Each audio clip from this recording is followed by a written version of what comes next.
오늘 목요일 새벽을 저에게 허락하신 하나님을 찬양합니다. 저와 여러분의 심령 가운데 더욱 하나님의 은총이 오늘 이 새벽 더욱 물붓듯 부으시고 또 축복하여 주시는 귀한 새벽이 되기를 주님의 이름으로 축원합니다. 오늘 저와 여러분들이 함께 나눌 성경 말씀은 다니엘서 12장 1절에서 4절 그리고 13절 말씀 함께 먼저 묵상하고 기도의 시간으로 나아가겠습니다. 그때 내 민족을 호위하는 큰 군주 미가엘이 일어날 것이요 또 환난이 있으리니 이는 개국 이래로 그때까지 없던 환난일 것이며 그때 내 백성들 중에 책에 기록된 모든 자가 구원을 받을 것이라.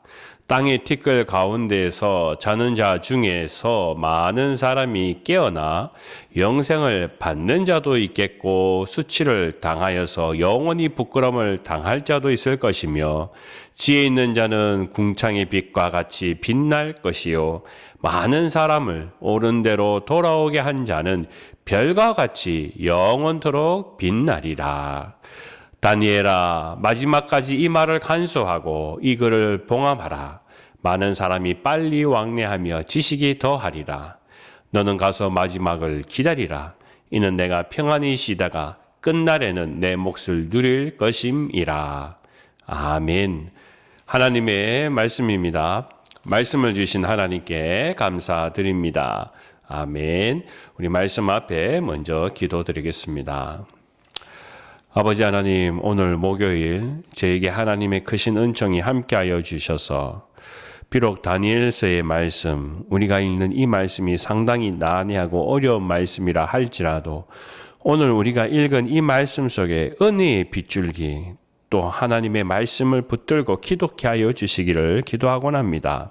특별히 전하는 자나 받는 자나 모든 자에게 은혜가 되게 하시고 또 말씀을 통하여 우리의 마음이 더욱 하나님의 심령의 하나님의 마음에 가까이 갈 수 있도록 함께하여 주시옵소서.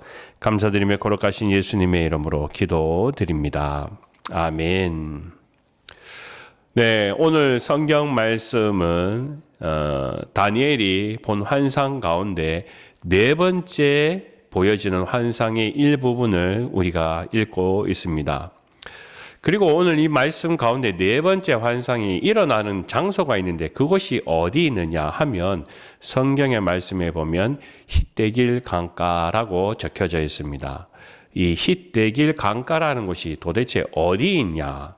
아마 여러분 성경의 지식을 좀 이렇게 깊이 들어가셔서 예전에 성경 공부를 할 때 들으신 분도 계시겠지만 제가 잠깐 설명을 드린다면 이 힛대길 강가라는 것은요 지금 한참 이슈가 되고 있는 이란 땅에 있는 북쪽 지역에 있는 티그리스 강가를 의미하는 그런 의미입니다. 원래 티그리스 강의 발단 그 발원지는 터키 동부인데 그 강이 흘러가서 이란의 북쪽에 이르는 티그리스로 가게 되죠. 그래서 우리가 보면 세계 문명의 역사 가운데 보면 티그리스 강, 유브라데스 강 이렇게 나눠지게 되어 있지 않습니까? 그것이 나중엔 하나로 되는데요. 그 중에 한 강, 이 티그리스 강이 바로 성경 말씀 오늘 다니엘이 꿈꾸었는 힛대길 강가에서 하면서 내가 본 환상인데 하는 그 마지막 부분의 네 번째 환상이 오늘 성경 말씀에 잘 기록되어 있다라는 것입니다. 오늘 말씀만에 보면 다니엘이 먼저 이렇게 이야기하죠. 그때에라고 이야기합니다. 그때 이야기하면서 어떤 일이 있다고 했습니까? 개국 이래로 큰 환난이 닥쳐왔다. 제가 이제 어제도 여러분께 말씀드렸습니다만은 어떤 시대의 흐름, 이 환난은 어떤 걸 의미하느냐 해서 보면 이제 성경에 또 깊이로 들어가면 역사학자들이 말하는 이러한 것들이 있을 것이다. 그리고 왕조에 대한 이야기를 어제 제가 잠깐 이야기 드렸습니다만은 그런 건 우리가 좀 이렇게 뒤로 하더라도요. 오늘 말씀을 우리가 1절만 먼저 읽어보더라도 그때라고 이야기하면서 개국 이래로 큰 환난이 닥쳐왔다. 아하, 우리가 그렇게 생각해 볼 수 있죠. 어려운 일이 왔구나라는 것이죠. 자, 그런데 또 그럽니다. 또 그때 백성들 중 책에 기록된 모든 자가 구원을 받을 것이다 라고 말씀하고 있습니다. 여러분 한번 생각해 보십시오. 우리가 이 다니엘서를 읽는 것은 계시의 말씀입니다. 구약 성경 말씀의 계시의 말씀. 그러면 우리가 신약 성경 말씀의 계시는 바로 요한계시록이죠. 그 다니엘서의 이 묵시와 요한계시록의 말씀을 연결해 보면 상당히 일치되는 부분이 있습니다. 오늘 말씀이 바로 그 부분입니다. 뭐냐면요.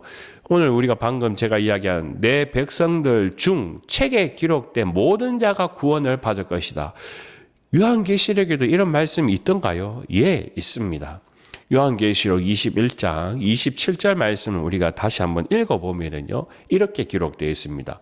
무엇이든지 속된 것이나 가증한 일 또는 거짓말하는 자는 결코 그리로 들어가지 못하되 오직 어린 양의 생명책에 기록된 자뿐이라 라는 말씀이 있습니다. 이 말은 무엇을 의미합니까? 천국에 하나님 나라에 들어가는 사람은 어떤 사람이냐? 오직 어린 양의 생명책에 기록된 자뿐이다 라고 기록되어 있죠. 바로 여기 생명책에 기록된 자가 오늘 이 성경 말씀에 뭐와 상관이 있습니까? 내 백성 중 책에 기록된 모든 자가 구원을 받을 것이다 라는 말씀과 굉장히 밀접해 있다라는 것을 우리는 보게 됩니다. 그래서 제가 여러분과 함께 다시 한번 이 말씀을 생각해 볼까요? 그러면 무슨 말이냐면요.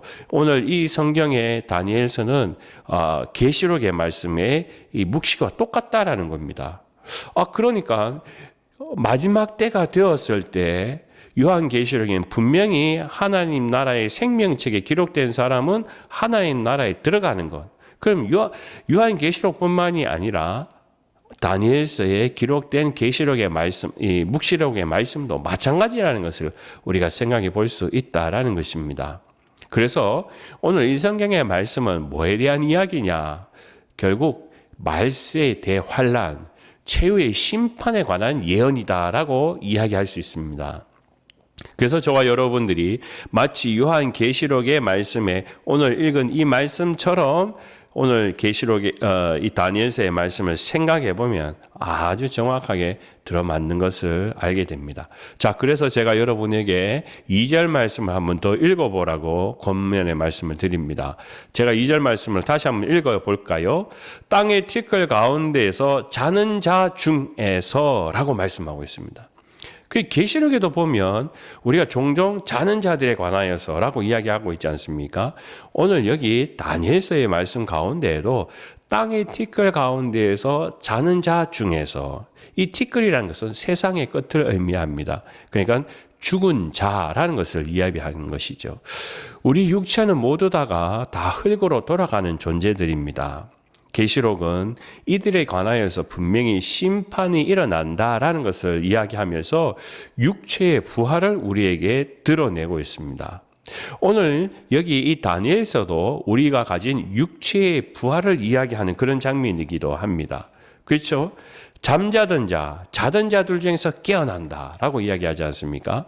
계시록이나 다니엘서 모든 것을 우리가 읽어볼 때요. 이것을 그냥 대충 흐트러 읽어서는 안 된다는 것을 의미합니다. 왜냐하면 우리 믿음의 사람들은 죽고 난 뒤에 일어날 일이 무엇인가라고 한다면 계시록이나 다니엘서는 항상 우리가 잠자던 자 중에서 일어나게 된다라는 것에 집중하고 있다는 것입니다.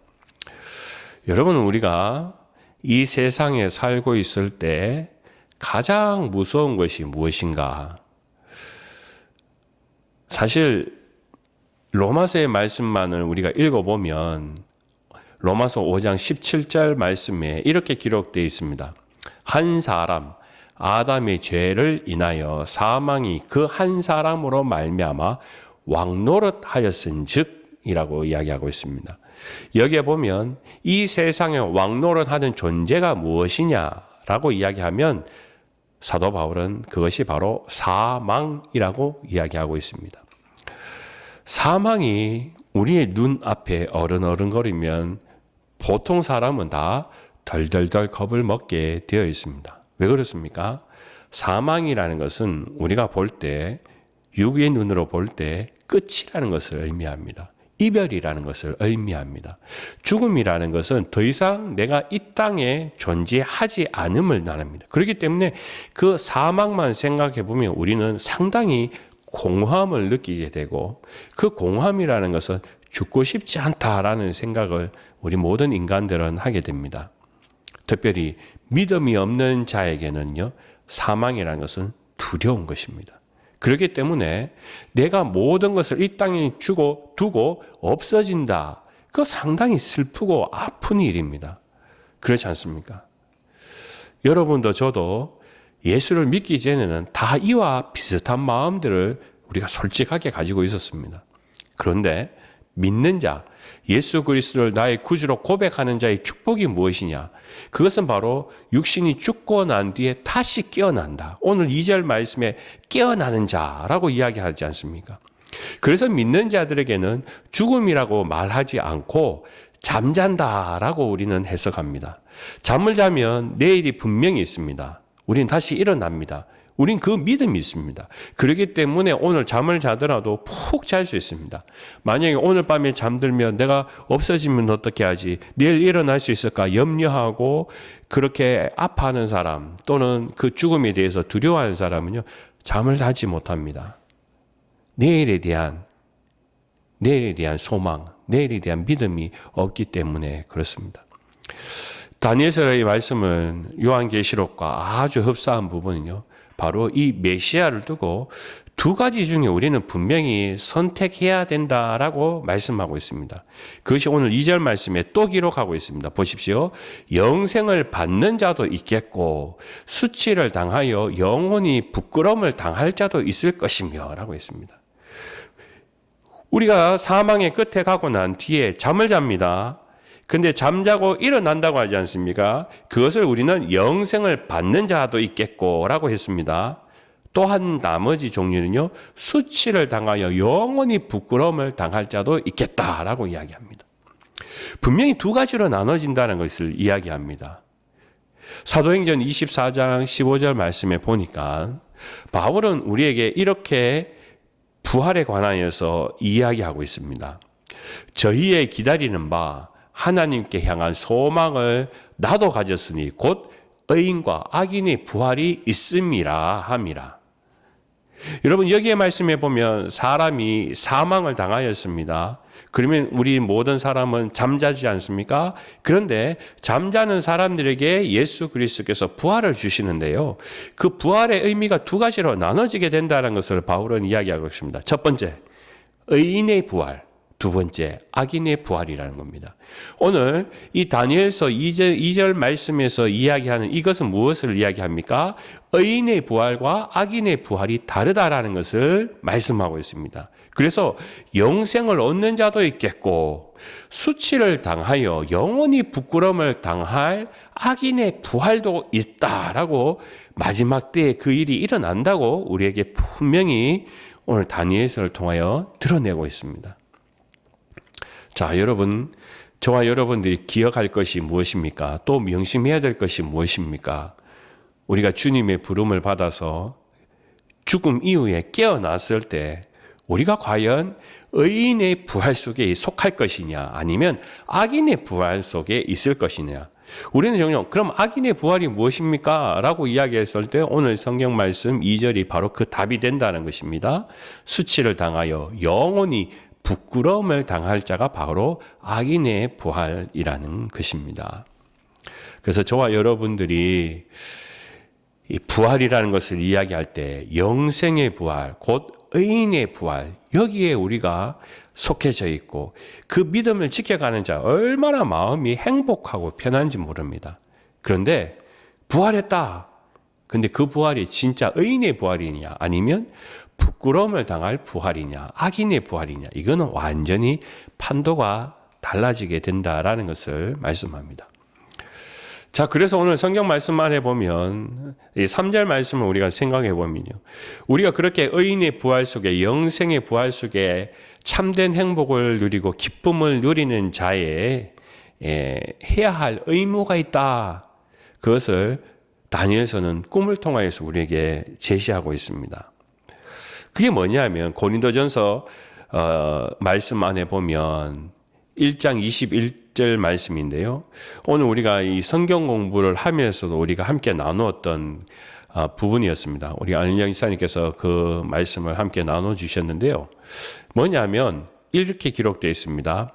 하나님의 지혜에 있어서는 이 세상이 자기 지혜로 하나님을 알지 못하므로 하나님께서 전도에 미련한 것으로 믿는 자들을 구원하시기를 기뻐하셨도다 라고 했습니다.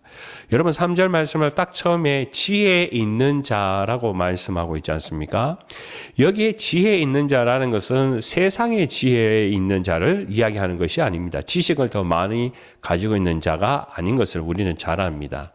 그래서 오늘 고린도전서 1장 21절 말씀에 있어서 지혜라는 것을 이야기할 때 그것은 하나님의 지혜인데 이 지혜는 뭐라고 했습니까? 전도에 미련한 것으로 믿는 자들을 구원하시기 위해서 하나님께서 기뻐하노라 라고 했습니다. 전도에 미련한 것으로서 믿는 자들을 만들기 위한 것이 바로 하나님의 지혜다라고 말씀하는 그런 장면입니다. 왜 그렇겠습니까, 여러분? 세상의 지혜를 자랑하는 사람들, 세상의 지식을 자랑하는 사람들은 예수가 그리스도다, 우리에게 구원자다, 그게 무슨 지혜냐고 우리에게 이야기할 때가 있습니다. 그거 미련한 것 아니냐고, 세상에 그걸로 무슨 우리가 구원을 받느냐고 사람들은 그걸 우습게 여깁니다. 그런데 사도 바울이 뭐랍니까?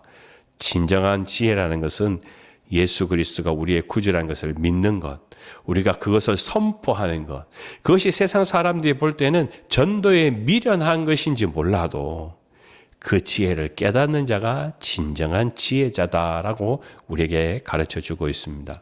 그래서 오늘 성경 말씀에도 보면 지혜 있는 자라고 이야기하지 않습니까?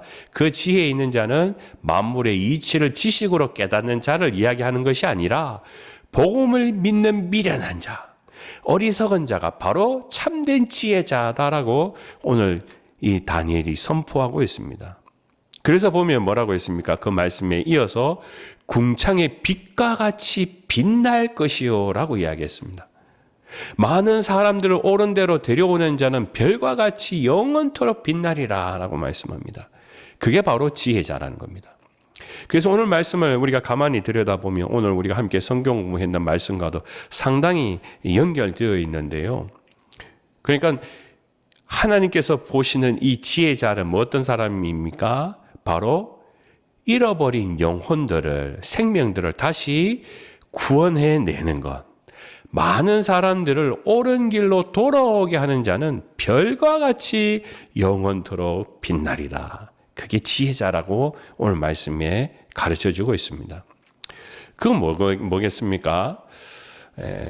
전도하는 자의 복음의 발걸음을 이야기하고 있습니다. 우리가 예수를 믿게 하는 것, 세상 속에서 시리에 빠져 있고 죽음 속에 빠져 있는 자들을 옳은 길, 구원의 길로 인도하게 하는 자는 별과 같이 영원토록 빛나는 존재다라고 이야기합니다. 우리는 하나님께 여러 가지 방법을 통하여서 자신의 은사, 달란트를 통해서 영광을 올려드릴 수 있습니다. 하나님의 빛을 우리가 발하게 할 수 있습니다. 그것은 이런 예가 될 수 있겠죠. 유명한 피아니스트가 콩쿠르에 입상해가지고요, 신문 기자가 묻습니다. 당신의 이 1등 소감이 어떻습니까? 아, 나에게 이런 귀한 달란트를 주신 하나님께 영광을 올려드립니다. 그러면 내가 빛을 받는 것 같지만, 내가 얼굴을 빛이 환하게 사람들이 빛을 비추어주는 것 같지만 그 빛은 하나님께 영광을 올려드리는 그 빛으로 바뀌어드리게 됩니다. 그건 지혜자입니다. 하나님께 영광을 올려드리는 것, 그거 얼마나 큰 빛을 하나님께 감사로 드리는 것입니까? 그것만큼이나 못지않게 더 중요하고 더 빛이 빛나는 것이 무엇이냐? 죽어가는 자를 주께로 돌아오게 하는 자는 별과 같이 빛나는 영원토록 빛이 나는 존재다라고 오늘 말씀에 기록되어 있다는 겁니다. 그러니까 이 별과 같이 빛나는 그 빛을 누리는 자가 얼마나 큰 영광이고 은혜입니까? 라는 것이죠. 저는 유튜브에서 길거리에서 갑자기 쓰러져서 지나가는 행인이 가만히 그 사람을 보지 못하고 지나가지 못하고 순간적으로 그 쓰러진 사람의 가까이 가가지고 심폐소생술을 하는 장면을 본 적이 있습니다. 아마 여러분도 종종 이런 장면을 유튜브에서 보셨을 것입니다. 몇 분간 그는요, 힘을 다해서 심장을 막 누르기 시작합니다. 몇 번이고 합니다. 그랬더니 갑자기 누워있던 그 행인이 의식을 다시 되찾습니다. 그리고 난 후에 나이 노는 사람들이 와가지고 서로 대화하면서 그 은인에게 감사한다고 이야기를 합니다. 보십시오. 그 사람을, 그 잃어버린 생명을 구한다는 게 그게 얼마나 지나가는 그 행인이 빛이 나는 행동입니까? 안 그렇습니까? 생명을 살리는 일은요, 정말 빛나는 일들입니다. 그런데 제가 그 행인과 인터뷰하는 장면을 목격하게 되었는데요. 그 행인이 이렇게 대답합니다. 저는 한 번도 심폐소생술을 교육받은 적이 없습니다. 그런데 살려야겠다는 생각을 하게 되니까 어디선가 그 심폐소생술 한 것을 본 것 같아서 저는 그냥 그것을 그냥 따라했을 뿐입니다. 라고 대답합니다. 저는 그때 깜짝 놀랐습니다. 왜냐하면 그는 사람을 살리는 훈련을 배운 적이 없습니다. 그리고 제대로 교육도 안 받았습니다. 그런데도 불구하고 사람이 쓰러져 있는 그 현장에 내가 하지 않으면 안 된다. 그러니까 머릿속에 내가 봤던 게 그냥 기억이 나가지고 가슴은 이쯤 될 거라 생각해서 막 심장을 누르는 겁니다. 그런데 웬걸요? 그 의식을 잃었던 사람이 다시 회복되더라는 거죠. 이게 뭘 의미하는 것일까요? 우리가 지금 어둠 속에 빛을 잃어버린 사람들에게, 구원이 무엇인지 모르는 사람에게 영원한 생명을 전해주는 것, 그것은 우리가 교육을 받아서 뭔가 체계적인 훈련이 있어 받았기 때문에, 또 그 사람은 특별하기 때문에 내가 뛰어들어가지고 영혼을 살려야겠다, 그렇게 된 것이 아니라 해도 정말 어떻게 보면 우리는 지나가는 행인밖에 되지 않지만, 야, 저 사람 저렇게 두면은 죽겠구나 하는 그런 마음에서 그 사람에게 그저 미련한 방법으로 예수 그리스도를 선포한 것 뿐인데, 그 사람은 영혼의 은혜를 잊고 예수를 믿게 되는 놀라운 광명을 찾게 된다라는 것입니다. 그것이 마치 지나가는 행인이 이 사람은 살려야지 했는 그 일들이 바로 그 지혜자의 모습이 되는 것처럼, 오늘 다니엘은 우리에게 이야기하는 것이 마지막 때가 되었을 때 진짜 지혜자는 잃어버린 생명을 구하기 위해서 그들에게 올바른 길을 인도해 내가는 사람, 그 사람은 영원토록 빛나는 존재가 될 것이다 라고 우리에게 말씀하고 있습니다. 저와 여러분들, 이 땅이 지금 우리는 말세라고 이야기하고 환난의 때라고 이야기하지 않습니까? 우리에게는 반드시 생명과 심판의 날이 주어집니다. 그런데 저와 여러분 믿는 자에게는 숙제가 있습니다. 나의 생명뿐만 아니라 지금 많은 잃어버린 생명을 다시 주님께로 돌아오게 하는 그 사명이, 복음에 미련한 것을 전하는 것이 바로 저와 여러분의 참 지혜자, 또 하나님께서 주신 축복이라는 것, 그것이 오늘 성경 말씀에 분명히 기록되어 있습니다. 오늘 저와 여러분들 더욱 이 세상을 살아가는데 사명자로서, 또 말세의 시대에 더욱 하나님의 뜻을 분별하여서 깨어있어 오늘 이 새벽도 기도함으로, 또 우리가 무엇을 위해서 살아야 되는지 오늘도 하나님 앞에 간구하며 더 잃어버린 영혼들을 찾고 또 그들의 심령을 되돌릴 수 있는 복음에 미련한 것을 함께 선포하는 저와 여러분의 믿음 되시기를 주님의 이름으로 간절히 축원합니다. 기도하겠습니다. 아버지 하나님, 오늘 이 새벽에 또 저희에게 큰 하나님의 은혜를 내려주셔서 말세의 환난의 시대 가운데에도 흔들림 없이 예수 그리스도의 복음을 전하는, 또 하나님의 참된 지혜를 얻음으로 더 우리의 인생에 해같이 빛나는 하나님의 광명의 은혜가 우리의 심령 가운데 늘 함께하여 주시옵소서. 오늘도 복된 날 되게 하여 주시고 우리 성도님들 어느 곳에 있든 주와 동행하는 하루가 되게 하여 주실 줄 믿사오니 모든 것 살아계신 예수님의 이름으로 기도드립니다. 아멘. 어린 양 존귀하니를